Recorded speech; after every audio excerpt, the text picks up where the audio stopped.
A really common question that I hear getting asked is, how do I choose my HOA management company?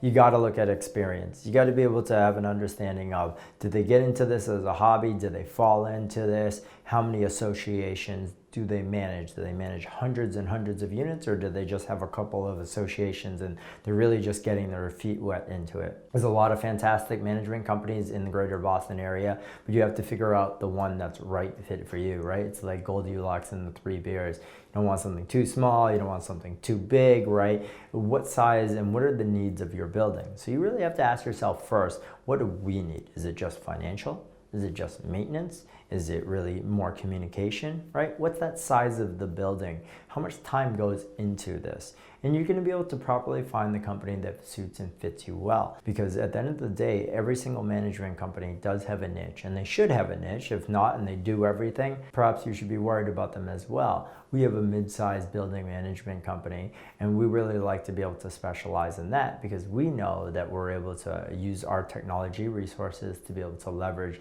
for the building and all the unit owners. In addition of trying to find the right fit, you're going to want to also make sure, as I mentioned, experience. Do they have experience with capital improvements, with repairs, with creating budgets?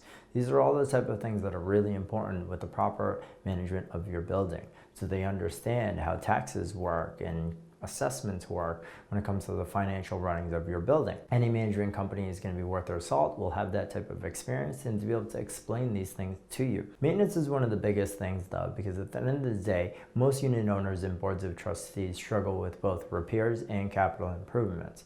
Now, I'm a licensed general contractor and I have multiple GCs on my staff as well.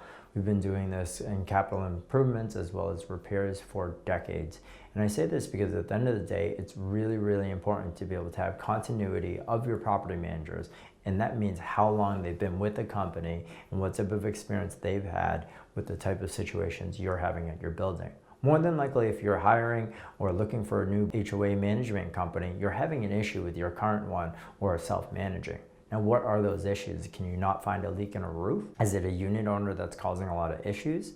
Is it communication among the board that you guys aren't able to try to figure out what needs to be done next and budgeting for these things? These are the type of things that as long as you understand your problems, you're going to go out to your management company and be able to ask, can you solve it? Now, most companies are going to say absolutely, but you should be asking, well, how would you solve it?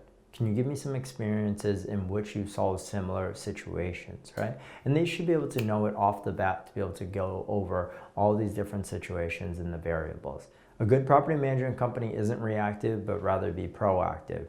What they're going to do is they're going to be able to guide you through the process of creating things in the future, whether it's budgets, a game plan for maintenance, right? A game plan for communication of unit owners, and to be able to make sure that, again, they're looking out for your best interests in the long term and not just being there and putting out fires when necessary. I think really another important aspect of it is the personality that fits within it. You have to find the right property management company, the right property manager, interview them, meet them, know your team, have an understanding of how stressed out they are, how many units that they manage. We limit the amount of units each team manages. Our team also consists of a property manager, a maintenance manager, a field manager, and a finance manager for each association. And again, we limit the amount of units that they get so they get the proper amount of time to be able to allocate to your building.